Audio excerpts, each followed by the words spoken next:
are so close, Celtics fans, to real C's hoops being back out there on the court. But, in 2 days, we at least get a little bit of an appetizer with the preseason. On today's show, we're going to talk about the Celtics starting lineup for that game and potentially the opener against the New York Knicks in a couple of weeks being revealed here just 2 days before the preseason gets underway. Before we get into that and more, first, make it known, if you are fired up for the Celtics to get back out there on the court with a new-look roster this season, I know a lot of uncertainty, people calling it a gap year. I'm still fired up for the boys in green to get back out there. If you are too, go down below, smash the thumbs up icon, and let's try to beat the most likes we've gotten in the last month with 260. See if it's 300 diehard Celtics fans go get fired up for this new-look roster. Alrighty, the NBA preseason is on the horizon, just 2 days away. A lot of teams have already gotten into their preseason here, but the Celtics getting a little bit of a late start, traveling to Memphis for a matchup with the Grizzlies here. Now, Joe Mazzulla is going to trot out basically the entire Celtics roster here, including the two-ways, the Exhibit 10s are going to get some run as well. So we're going to see everybody out there, and I'm not necessarily sure if the starting five that we see in this game is going to be the one that we end up seeing in a couple weeks against the New York Knicks. But we are going to get a good idea of what this Celtics rotation will look like, at least for the start of this season. Now, as far as guaranteed starters in the Boston Celtics lineup for this year, 2 are guaranteed. And that is all we know as of right now. Jaylen Brown will be taking the mantle of the number 1 option offensively and defensively this season as well. Derrick White will be starting alongside of him. And after that, we really don't have much of an idea as to what this starting five will look like. But we have some inklings. We're going to do some detective work on what it will be in just a moment. Let's hear from Jaylen Brown, though, as he is kind of stepping into this new role and what it's going to look like with a new-look Celtics team. He said, "I've never not been in the playoffs. I have more playoff wins than 15 or 16 teams. I know what it takes. I know this group has it. I know what we can accomplish. We've been spoiled to some degree to have a bunch of talented players come through. This year is a little bit different. When we lack in experience with size, we got to make up with speed and mentality." And that's kind of been what the Celtics have been rocking with here over the past few weeks of training camp, right? They want to be one of the fastest teams in all of basketball, if not the highest-paced team in the sport. So that is something that is new compared to what you looked at last year when you had, older veterans on the team like Drew Holiday, who we know can get out and run, but Al Horford, Kristaps Porzingis, like guys who aren't necessarily supposed to be sprinting up and down the floor all day long. No, that's a different little bit of a look that the Celtics have on their roster this year with guys like Josh Minott and a couple more athletic, younger centers in the mix. But Brown is talking about training camp, and it has been insane. I don't know if you guys saw the photo of Peyton Pritchard with the gash on his neck. I mean, they're going to playing prison rules out there in the Auerbach Center. Brown said, "Man, it's intense. I think it's probably been my hardest preseason that I've had." And he said that it's good, that's necessary for this Celtics team here. I'm really excited and intrigued by the leadership qualities that Jaylen Brown is going to get to exude here without Jason Tatum in the lineup. Now, as far as where the Celtics go at the opposite guard, opposite Derrick White here, we have a little bit of a battle per se. Is it a battle? I don't know. But Peyton Pritchard and Anthony Simons are going to be your 2 names that are up for grabs here at that starting guard spot opposite D. White. Now, we've heard from both guys at Media Day and in the early days of training camp that neither one of them necessarily care who is going to be in the starting lineup.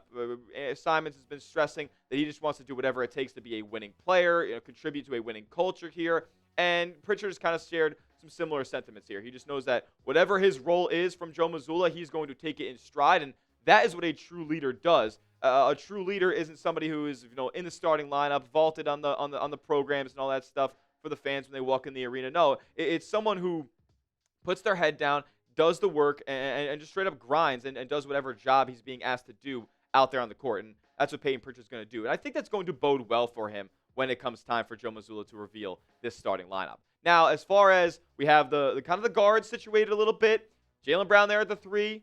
We'll talk about the center spot in a moment, but what about that 4 spot? Because it's a very interesting position for the Boston Celtics this year without Jason Tatum out there on the floor. Obviously, he was going to slide right in to the starting power forward spot, but without him, you have some decisions to make based on matchups. Now, I don't know if either one of these 2 players, Sam Hauser or Chris Boucher, is going to start, the vast majority of games this season. I think based on matchups, based on the type of looks that the Boston Celtics want to throw out there, you could start either one of these 2 guys. Boucher being more of a bigger player, lengthier, probably a better low post or down low defender than a guy like Sam Hauser is. But Hauser more of your 3-and-D on the wing, corner threat. He's going to run all around the perimeter on different floppy actions to try to get some open looks there. So they provide different things for you here. So Joe Mazzulla had this to say about Sam Hauser, and it tells me that he's got high hopes for him this upcoming season. He says that he's a great player. I think he's a really good two-way player. Even back in Summer League when I coached him, he's a much better defender than people think. Oh, I know, Joe. Trust me. I saw him clamp up Kyrie Irving in the finals. He's a guy that makes people around him better, with or without the ball. And he has an innate skill to shoot, but I also think his skill is when you can make people around you better. Can you make the situation better on both ends? When he's involved in plays, offensively and defensively, the efficiency outcome is great. I think he's a well-rounded, balanced player, and he impacts winning at a high level. Sam Hauser, and I just thought of this now after reading that Mazzulla quote. Sam Hauser ranks so highly when you look at the last couple of seasons when it comes to net rating and plus minus out there on the court. Like whenever he's out there on the floor for the Celtics, the offense just seems to be a whole heck of a lot better just because of how big of a threat he is as a three-point shooter. Like the guy's nearly a 45% shooter from the outside over the past few seasons because. Not because, but that just makes the rest of the Celtics offense so much better. And I think from Joe Mazzulla's perspective this season, the familiarity with Sam Hauser and how long those two have kind of been in lockstep here favors him over a guy like Chris Boucher, who was just signed in free agency here. But I think we'll be seeing a good bit of Boucher playing the 4 for Boston and maybe some small ball 5 as well.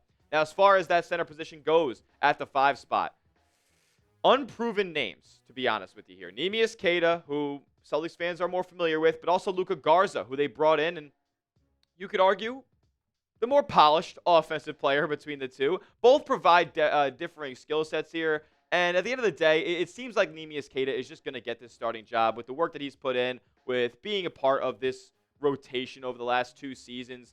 It would just make the most sense to start the season with Neemias Queta there at the 5. And Brian Robb of Mass Live had this insight to say about Queta and Garza.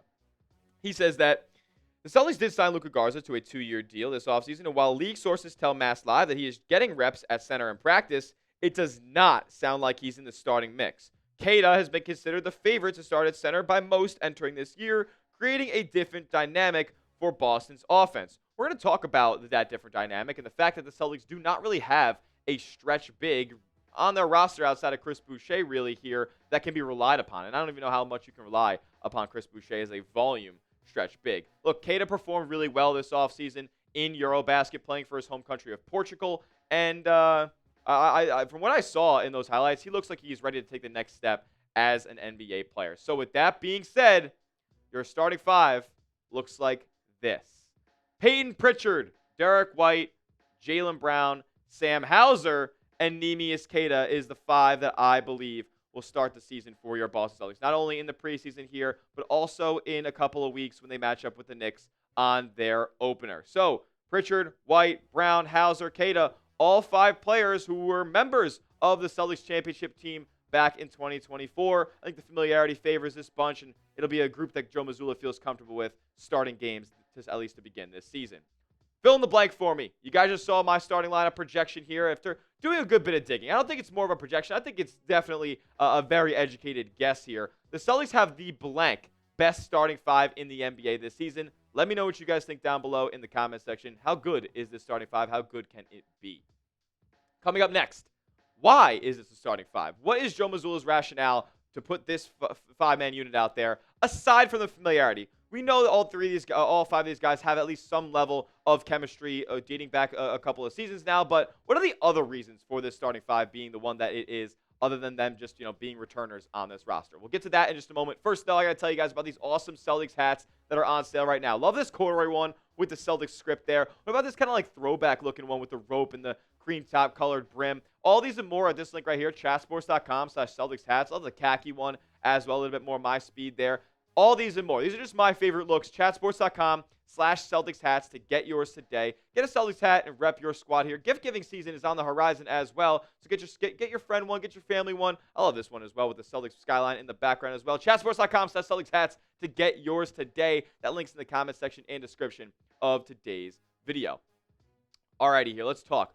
Why is Boston going to go with this starting 5 unit? Well, in Pritchard's case, I just think that the way that he has put his head down. I mean, this guy was in trade talks, like legitimate. He was requesting a trade a couple of years ago because he didn't think that his role was valued. He didn't think that he was valued as a player in Joe Mazzulla's rotation, and he believed that he was an NBA rotation player, which we know now that he is, coming off a Six-Man of the Year campaign. So I think he has put his head down. He has done everything that's been asked of him, and to not give him the starting nod here after, Drew Holiday gets up out of town and you have an open spot open in the backcourt, I just think would be, you got to do right by your guys. Now, I just think that would not be doing right by Peyton Pritchard if he does not get the starting nod over a guy in Anthony Simons, who many people expect to be dealt by the trade deadline. Now, more from Joe Mazzulla here about his rationale through this whole lineup.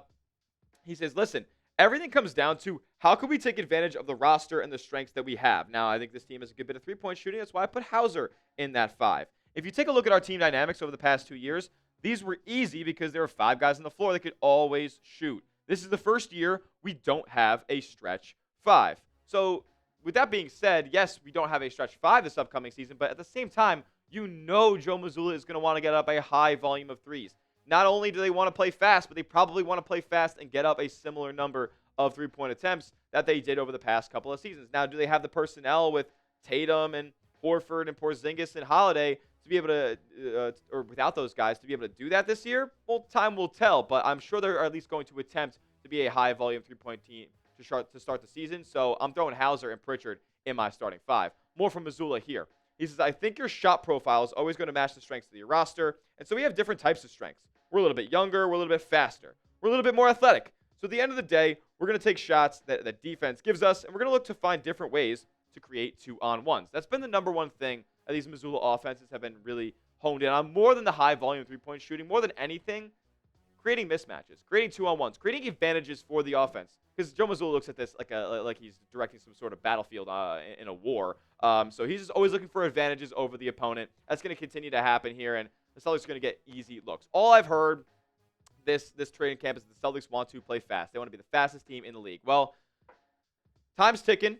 We're going to see if that is going to be a mantra that they play with in just 2 days here as they match up with the Memphis Grizzlies. Make sure you give me a follow over on Twitter at Tyler J. Smith. 2 H's because the name's common, but I am not. As that will do it for today's edition of Celtics Today by Chat Sports. Looks like we have a starting 5 here. Could be Anthony Simons, but I'm going to go with Peyton Pritchard. Let me know who your starting 5 is down in the comment section. And give me a subscribe on the channel as well if you want free, informative Celtics content every single day. We'll have another video for you guys tomorrow, and we'll see you then. As always, let's go C's.